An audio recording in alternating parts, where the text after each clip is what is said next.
Boa tarde, pessoal, tudo bem com vocês? Aqui é o Leone falando.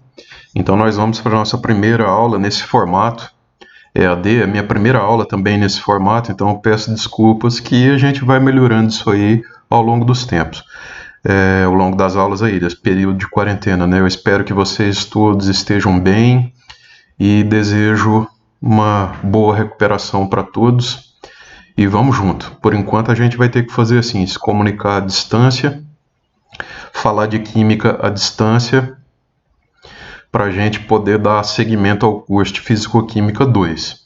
Então hoje a gente vai falar sobre a influência da temperatura nas velocidades das reações químicas. E logo de cara eu já vi um errinho aqui, né? Temperatura. Então nós vamos falar da influência da temperatura nas velocidades das reações químicas. A gente sabe que normalmente quando a gente aumenta a temperatura do meio reacional, a velocidade da reação também aumenta. E nós temos uma figura muito importante nesse contexto, que é o Arrhenius. Lá no final do século XIX, ele já mostrou para a gente que se ele pegasse e plotasse o logaritmo da constante velocidade das reações em função do inverso da temperatura, ele obtinha retas. Isso para uma grande coleção de reações químicas. Então, pessoal, aqui eu tenho nesse gráfico, eu estou pegando as equações e os gráficos, tá, da versão estrangeira do livro. Infelizmente, o meu livro, a versão em português do livro ficou no IFSC e a gente está em quarentena, não está podendo sair de casa, até porque também se eu tivesse a versão traduzida aqui, a minha versão em português, eu teria que tirar uma foto, a qualidade ficaria pior, tá? Mas você pode observar que não é tão difícil entender, basta você ir acompanhando aí o que eu estou dizendo. Então aqui é um gráfico típico, tá, do que foi falado antes, que o Arrhenius ele coletou uma grande quantidade de dados para diversas reações, onde aqui no eixo X nós temos o logaritmo da constante de velocidade de uma reação química. E no eixo X eu tenho o inverso da temperatura. Lembrando que a gente vai trabalhar somente com a temperatura na escala Kelvin, certo? Então o que nós temos aqui? Nós temos em vermelho uma reta, certo? E você sabe que a reta intercepta o eixo Y, a gente chama essa intersecção, tá, de coeficiente linear. E a inclinação da reta a gente chama de coeficiente angular, como a gente já vem trabalhando em diversas aulas anteriores, tá? Então tá, aqui eu tenho o gráfico e aqui eu tenho as equações. Quando a gente olha essas equações, mais fácil começar por essa aqui de baixo, então eu até vou trocar a ordem delas aqui. Então a gente tem o seguinte: o logaritmo da constante de velocidade vai ser igual a uma intersecção, que seria o coeficiente linear, uma inclinação vezes o inverso da temperatura. Então isso aqui eu tenho a forma genérica de uma equação de reta, quando eu tenho o logaritmo das constantes versus o inverso das temperaturas, certo? Então aqui embaixo eu tenho a equação mais detalhada, tá? De forma não mais genérica. Então eu tenho o logaritmo das constantes, que vai ser igual ao logaritmo do A maiúsculo menos EA sobre RT. O que é uma coisa, o que é outra? Bom, ln de K é o logaritmo natural da constante velocidade para essa reação, certo? T é a temperatura, R é a constante dos gases, EA é a chamada energia de ativação, e esse Azão maiúsculo é o chamado fator de frequência, certo? O A e o EA levam juntos o nome de parâmetros de Arrhenius. Bom, pessoal,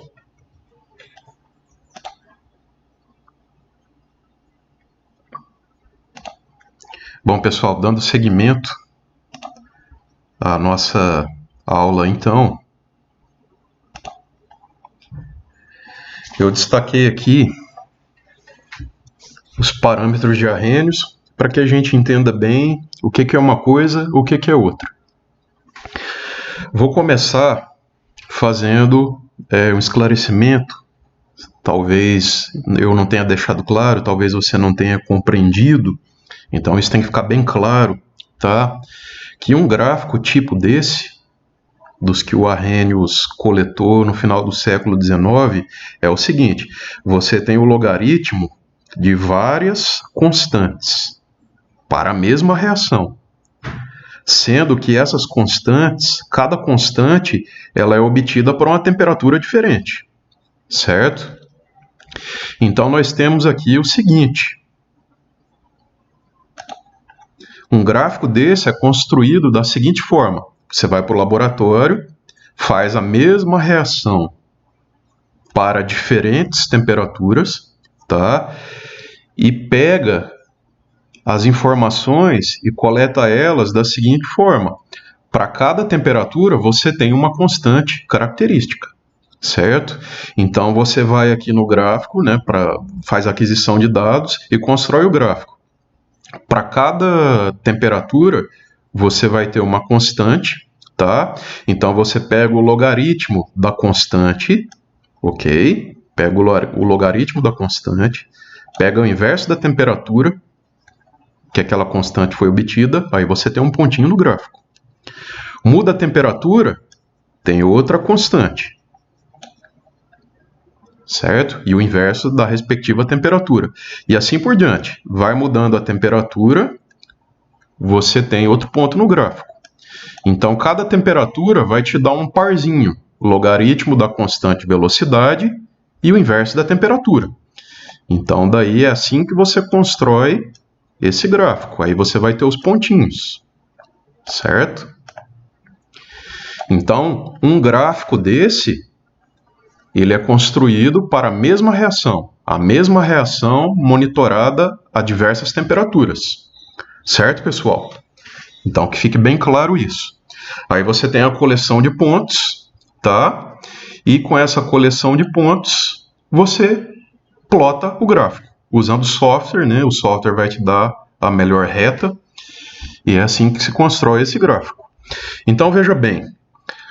Lá a intercepção, né? Onde a reta corta o eixo Y, nós vamos ter o logaritmo. Aqui, nós vamos ter um logaritmo, tá? Onde a reta corta o eixo Y. Então, a gente vai ter o logaritmo natural, no caso, tá? De um parâmetro chamado A. Arrhenius chamou ele de Azão. Então, a minha intersecção, meu coeficiente linear é a intersecção. Então, essa intersecção é um logaritmo natural, tá? De um parâmetro que Arrhenius chamou de Azão. E a inclinação? A inclinação, segundo Arrhenius, é o negativo da energia de ativação da reação dividido pela constante dos gases, certo?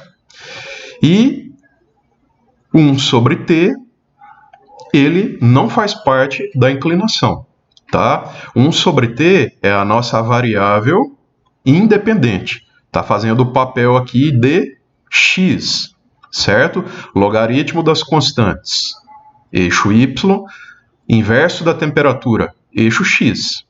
Então, a nossa intersecção, o nosso coeficiente linear, neste caso, é conhecido como logaritmo natural do Azão. E a nossa inclinação, que é o nosso coeficiente angular, ele é constituído pelo negativo da energia de ativação dividido pela constante R dos gases ideais, tá? 1 sobre T, então, é a nossa variável independente, é o nosso x. Ele não entra na inclinação, como você já deve ter percebido nas nossas aulas anteriores, que a gente usou o Calc do LibreOffice e você usou o Excel ou outro software aplicativo qualquer para celular. Tá ok? Então, pessoal, continuando,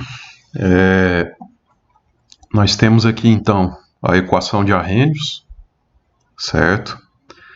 A equação de Arrhenius, então, basicamente é o logaritmo das constantes de velocidade, logaritmo natural das constantes de velocidade versus o inverso da temperatura, tá? E nós temos que essa equação completa aqui é conhecida como a equação de Arrhenius, tá? É possível manipular algebricamente a equação de Arrhenius desse formato aqui, para que ela adquira essa outra aparência aqui, sendo que é a mesma reação, porém escrita de uma forma diferente, a chamada forma exponencial, tá? Esse conjunto de manipulações algébricas para sair de uma forma da equação de Arrhenius, que tem o logaritmo natural, para a forma exponencial, fica como exercício, fica como uma tarefa para você fazer aí em casa, no conforto do teu lar, certo? Em seguida aqui, eu tenho algumas observações importantes para fazer. Então, nós temos que os parâmetros de Arrhenius para uma reação química são o azão e a energia de ativação. Estes são os dois parâmetros de Arrhenius para uma reação química qualquer, tá? O A, entre outros nomes, tá, que eu já falei anteriormente, ele também é conhecido como fator pré-exponencial, o azão. E EA, com esse Azinho subscrito, é conhecido como energia de ativação, tá? A energia de ativação para uma reação química seria a energia requerida para alcançar o complexo ativado, tá? Essa energia de ativação, ela tem unidades normalmente de kJ por mol, ou seja, energia por mol, certo? E só para lembrar, o R é a constante dos gases. Você sabe que é possível a gente escrever a constante dos gases ideais em diversas unidades. Então, aqui no caso da equação de Arrhenius, a gente trabalha com 8,31 Joule por Kelvin por mol, certo? Toma cuidado aí para não confundir. K maiúsculo é Kelvin e K minúsculo é quilo, ok? Passando para o próximo slide aqui, você pode observar mais facilmente o que é, né? Qual o significado da energia de ativação. Nós temos aqui um gráfico que no eixo Y a gente tem energia, certo? Mais especificamente energia potencial, tá? Nós temos um patamar de energia aqui, que é o patamar de energia dos reagentes e o patamar de energia dos produtos. No eixo X a gente tem o progresso da reação, ou seja, que direção, para onde as substâncias envolvidas estão indo. No caso de uma reação química, nós temos que os reagentes, a gente quer converter os reagentes a produtos. A gente quer transformar os reagentes em produtos. E para fazer isso, a gente tem que romper ligações. A gente tem que romper ligações dos reagentes e formar novas ligações, aí eu vou ter o produto. Certo? Uma reação química é isso. Basicamente, você tem um rearranjo de ligações químicas.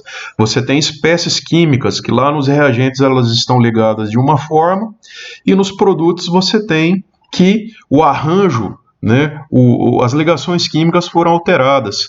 Então, nos reagentes eu tenho um panorama de ligações químicas, eu tenho espécies químicas ligadas de uma forma e quando a reação química acontece, formando os produtos, ligações que existiam nos reagentes, elas deixam de existir para daí formar os produtos, né? Formação de novas ligações químicas.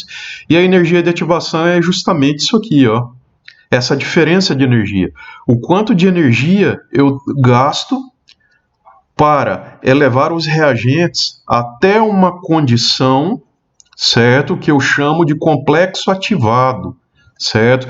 O complexo ativado é um estado intermediário, onde não é nem reagente nem produto. As espécies químicas envolvidas, os reagentes estão com as suas ligações parcialmente rompidas, certo? E os produtos estão com as suas ligações parcialmente formadas. Então a gente tem um estado intermediário. Não é nem reagente nem é produto, né? A gente tem ali um estado onde os reagentes podem se transformar em produtos, tá? Não quer dizer, tá, que toda espécie química que atinge essa energia aqui, é chamada energia do complexo ativado, vai ser convertido a produto, tá? Ele pode tanto vir para cá e ser convertido a produto, quando ele pode retornar para cá e voltar a ser reagente, certo?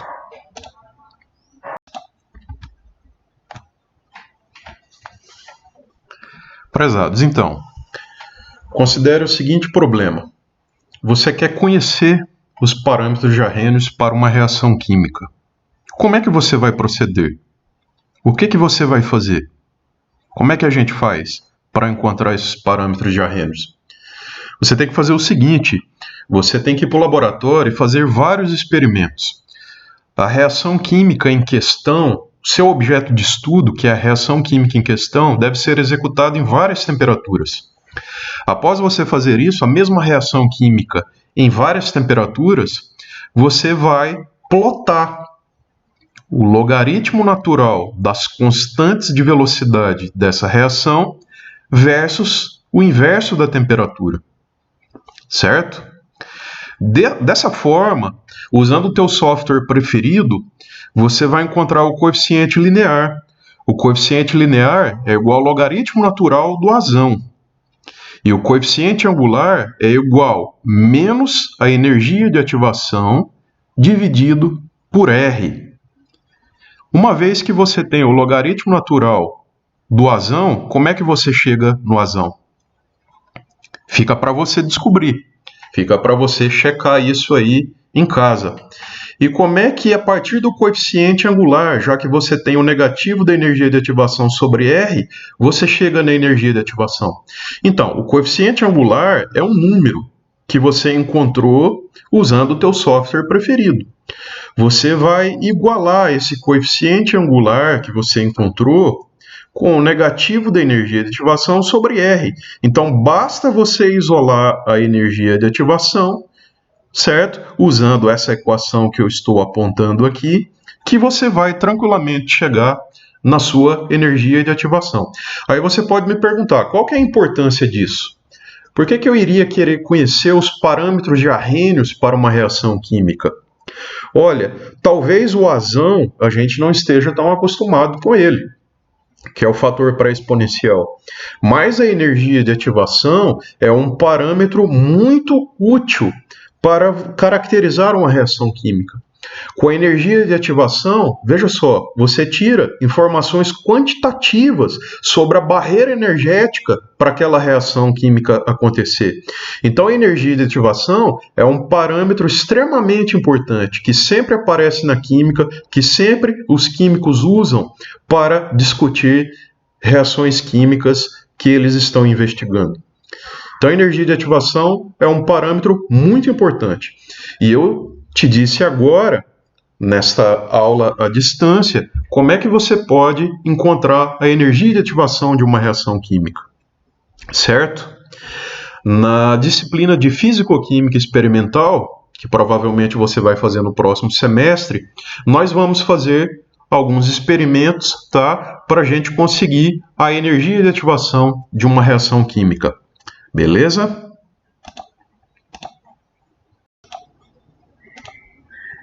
Bom, pessoal, para a gente ver como é que funcionam as coisas até agora, eu tenho aqui o exemplo 10.3 da versão estrangeira do livro.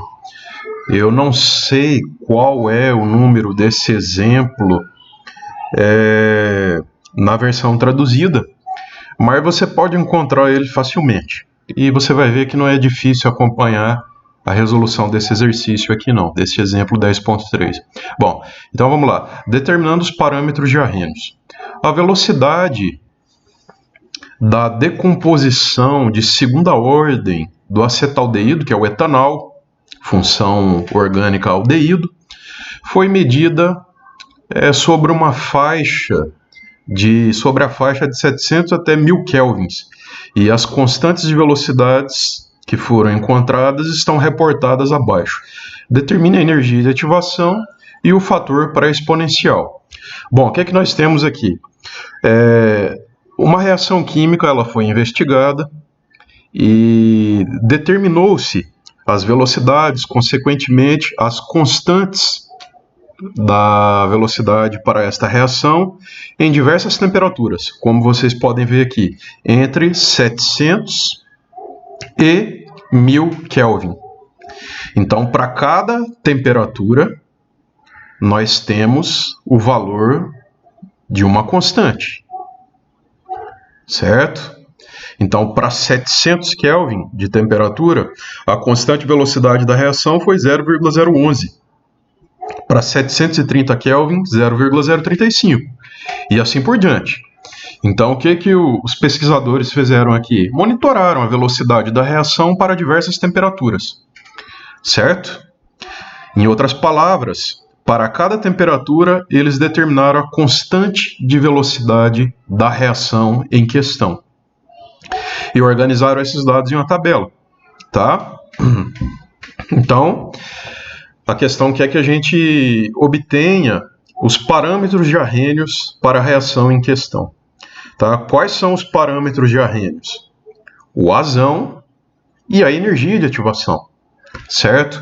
Aqui eu copiei e colei novamente o que a gente já tinha visto nos slides anteriores, que é a equação de Arrhenius. Essa aqui é a forma genérica dela. O logaritmo natural das constantes de velocidade é igual a uma intersecção mais uma inclinação vezes o inverso da temperatura. De uma forma mais legível, o logaritmo natural das constantes de velocidade é igual ao logaritmo natural do azão menos a energia de ativação dividido por RT. Tá? Então, como é que a gente resolve esse tipo de problema? A gente pega os logaritmos naturais das constantes de velocidade versus o inverso da temperatura, ok? Quando a gente faz isso, usando qualquer um software que permite esse tipo de abordagem, a gente vai chegar no coeficiente linear, e a gente já viu que na equação de Arrhenius, coeficiente linear é igual ao logaritmo natural do azão, sendo o azão o fator pré-exponencial, o primeiro parâmetro de Arrhenius que a gente quer encontrar. Tá? O logaritmo natural do azão não é o parâmetro de Arrhenius. Quem é o parâmetro de Arrhenius? O azão apenas. Tá? Então, ó, a intercepção, ou seja, o coeficiente linear, corresponde ao logaritmo natural do azão. E a inclinação corresponde ao negativo da energia de ativação dividido por R. Tá aqui embaixo, coeficiente angular menos EA sobre R. Resumindo, use o software de sua preferência, pega o logaritmo das constantes versus o inverso da temperatura. Temperatura em Kelvin, nunca se esqueça disso. Tá? O coeficiente linear vai ser logaritmo natural do azão e o coeficiente angular vai ser o negativo da energia de ativação dividido por R. Certo?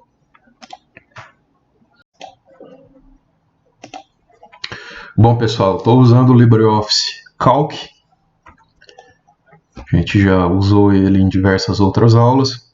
Então, estamos resolvendo o exemplo 10.3 da versão estrangeira, o exercício que eu mostrei anteriormente para vocês.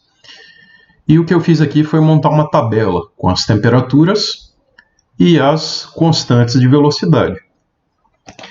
Primeira coisa que a gente precisa, o logaritmo natural das constantes. Então, toda fórmula começa com igual. A função a ser usada é logaritmo natural, é ln, abre parêntese, seleciona a constante para a qual você quer calcular o logaritmo natural. Dá um Enter. Eu vou arrastar a fórmula para as demais células, e aí eu já tenho o logaritmo natural das constantes, certo? Para todos os valores de constante. E aqui, essa coluna, eu vou calcular o inverso da temperatura. Então, igual 1 dividido pela temperatura. Se eu estou dividindo 1 pela temperatura, se a temperatura está em Kelvin, então 1 sobre T dá Kelvin a menos 1. Certo?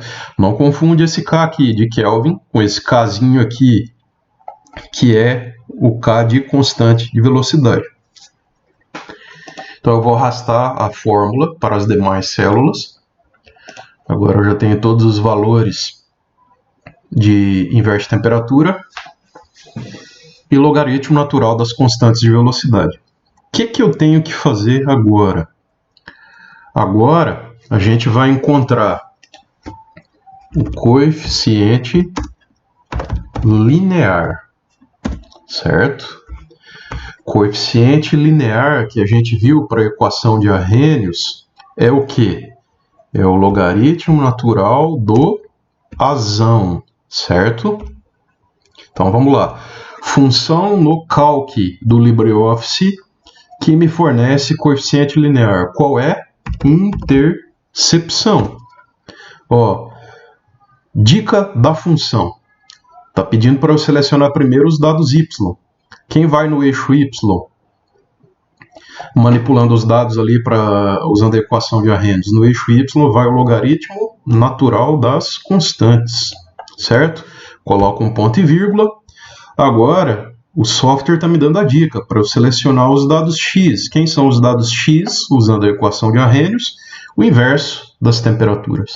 Selecionei os inversos das temperaturas. Dei um Enter. O que eu tenho aqui? Eu tenho que o coeficiente linear, ou seja, o logaritmo natural do azão, é igual a quem? A esse valor aqui. Logaritmo natural de A é parâmetro de Arrhenius? Não. Parâmetro de Arrhenius é o azão, tá? Como é que eu saio do logaritmo natural do azão e chego no azão? Como é que eu faço? Pensa aí. Vou deixar para você fazer por enquanto. E agora a gente vai encontrar o coeficiente angular. Certo? Quem é o coeficiente angular na equação de Arrhenius? O negativo da energia de ativação dividido por R. Certo? Esse A da energia de ativação é subscrito, né?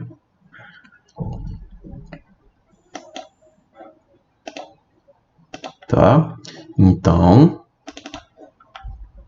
coeficiente angular na equação de Arrhenius é o negativo da energia de ativação dividido por R, tá? Então, vamos lá. Igual. Qual é a função aqui no calc do LibreOffice que me dá coeficiente angular? É a inclinação. Selecionar primeiro os dados y. Quem são os dados y na equação de Arrhenius? Logaritmo natural da constante. Quem são agora os dados x? Quem são os dados x? O inverso da temperatura. Selecione então os dados x. Dá o Enter. Tá aqui. Esse aqui é o parâmetro de Arrhenius que eu quero? Não. Esse não é o parâmetro de Arrhenius. O parâmetro de Arrhenius é a energia de ativação. Esse valor aqui é numericamente igual a quem? O negativo da energia de ativação dividido por R. Como é que eu faço agora para achar o R? A energia de ativação e o azão, que são os dois parâmetros de Arrhenius. Pensa um pouquinho aí. Como é que a gente resolve isso? E aí, fizeram? Vamos lá. Então, eu tenho aqui o logaritmo natural do azão e eu tenho o negativo da energia de ativação sobre R, cada qual com o seu valor. Bom, se eu tenho o logaritmo natural do azão, como é que eu chego no azão? Que eu quero o azão, eu não quero o logaritmo natural do azão. Bom, para eu eliminar esse logaritmo natural e chegar no azão, eu tenho que fazer a exponencial, tá, desse valor aqui, certo? Então, exponencial, base E, tá, número neperiano. Então, toda fórmula começa com um sinal de igual, então eu faço ESP, tá?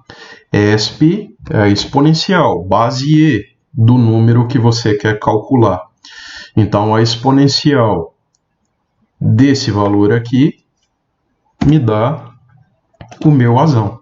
Tá? A exponencial do logaritmo de A me dá o A, certo? Tá aqui o nosso valor de A, um número bastante grande, né? 1,079 vezes 10 na 12, tá? E se eu tenho o negativo da energia de ativação sobre R e quero a energia de ativação, o que eu tenho que fazer?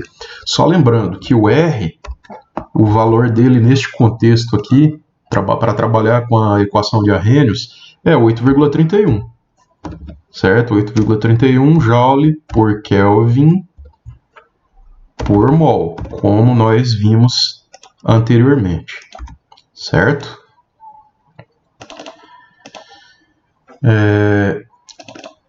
Fiz besteira aqui, né? Tem que colocar a unidade lá junto com o R, senão vai me atrapalhar, tá? Não pode misturar número com unidade, senão o Calc não entende, nem o Excel, nem um outro software. Então, o número tem que estar separado de letra, né? Uma célula, para você fazer operações matemáticas com ela, não pode ter nenhuma letra, tem que ter só números, tá? E as respectivas pontuações obviamente, né? No caso, a vírgula aqui.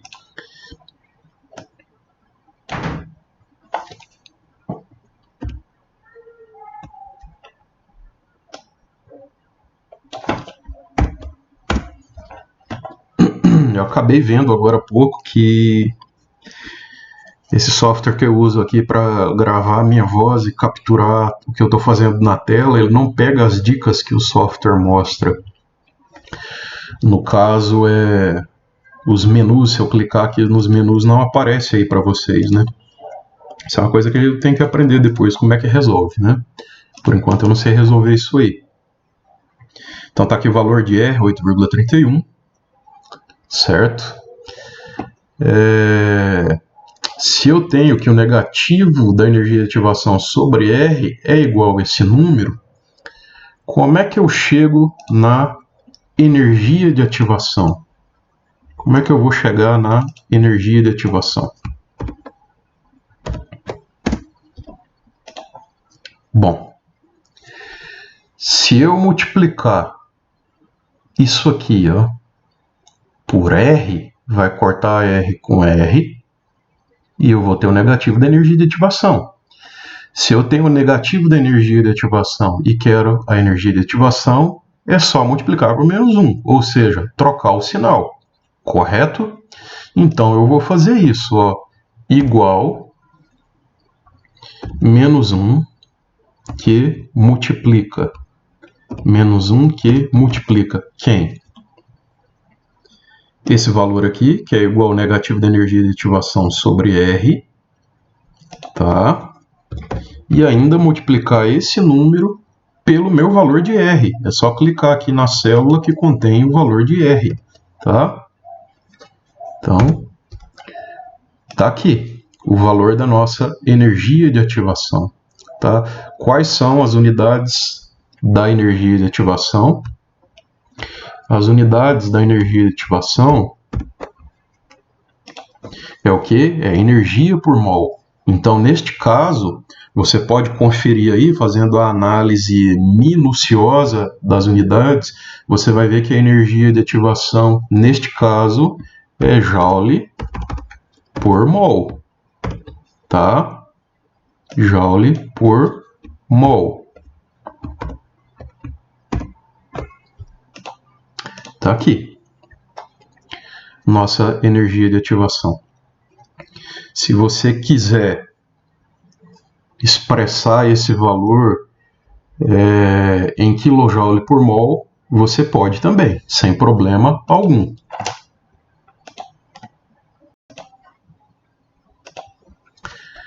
Então, pessoal, a gente pode também, como eu já havia comentado, expressar a energia de ativação em kJ por mol, certo? Como é que a gente pode fazer isso facilmente? Basta dividir por 1000 o que está em joule, certo? Então, isso dividido por 1000. Tá aqui.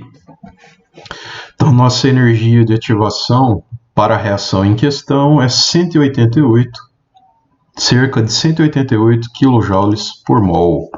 Tá?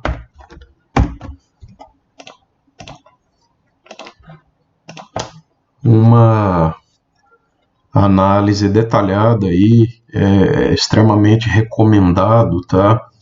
Que você faça essa análise, que você procure ver por que as unidades são o que são, digamos assim. Tá? Você tem que ser curioso, tem que investigar, tem que aprender a se virar um pouco aí também, tá? Isso aí você tem que pegar a equação de Arrhenius e dar uma olhada. Aí você vai sacar que as unidades são essas que eu coloquei aí, tá? Eu não coloquei aqui as unidades do coeficiente angular, mas é evidente que tem unidade, certo? Próprio azão, que é o fator pré-exponencial, você também tem que dar uma olhada se ele tem ou não tem unidades. Isso aí você tem que dar uma verificada, né? Tem que ser curioso, tem que dar uma mexida aí. Trabalhar um pouco com a equação de Arrhenius, gastar um pouquinho de tempo para investigar essas unidades aí. Eu vou diminuir aqui a quantidade de dígitos decimais.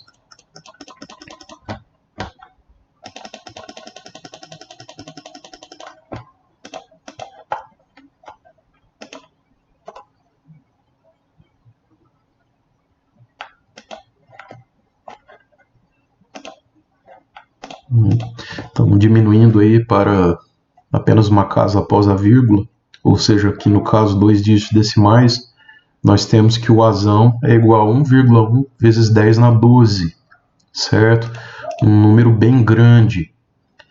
E a energia de ativação, também vou formatar aqui a quantidade de dígitos decimais. Energia de ativação também tem um valor bastante significativo, né? 1,88 vezes 10 na 2 kJ por mol, certo? O valor não mudou, tá, gente? Só mudou a formatação aqui, o valor continua sendo aquele mesmo que a gente encontrou, tá? Isso aqui é igual a isso aqui, tá? Que é igual a 188 kJ por mol também, certo? É isso aí. A gente resolveu então o exemplo 10.3 da versão do livro aqui que eu usei para elaborar essa aula. Tá, pessoal? Então eu espero que essa aula ajude, de certa forma, auxilie você continuar aí o curso de Físico-Química 2, à distância, né, com toda essa questão aí de quarentena, essa questão logística que tem atrapalhado muita gente. A gente não pode sair de casa, não pode trabalhar, né? Pelo menos é o que é recomendado, né? A gente tem que fazer a nossa parte. Eu não tenho equipamento especializado, tá? Não tenho microfone, não tenho câmera, não tenho nada. Só peguei aqui o notebook e estou um tempo já, desde que começou essa quarentena, mexendo, vendo, tentando aprender a usar os softwares, tá? Você observa que tem muito que melhorar nessa aula, mas foi feito com boa vontade, tá? Para que esse material sirva de auxílio para você. Aí você tem que dar uma estudadinha também, evidentemente, né? Tem que rever a aula, tentar entender o que está se passando aí. Não há dúvidas de que uma aula nesse formato não substitui uma aula presencial, né? A gente poderia ver muito mais detalhes lá no quadro, escrever um monte de coisa, né? Mas, sei lá, essa aula deve estar com meia hora. Para meia hora de aula, gente, o dia todo você fica mexendo com isso. Dá muito trabalho, tá? Ainda mais que eu estou aprendendo agora. Para você produzir meia hora de aula aí, olha, você leva aí pelo menos umas 5 horas, certo? Tentando mexer nas coisas e deixar elas mais ou menos aí nesse formato que estão.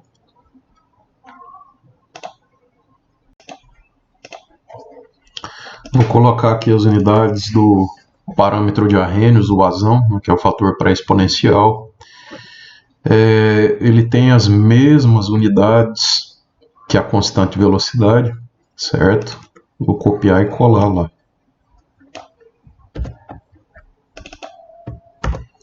Mas, como eu já disse e volto a repetir,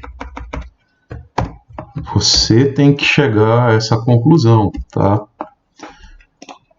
Você tem que se convencer, você se convencer mesmo de que o Azão tem essas unidades aqui.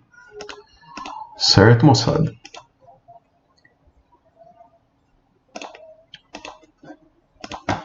Então tá aí.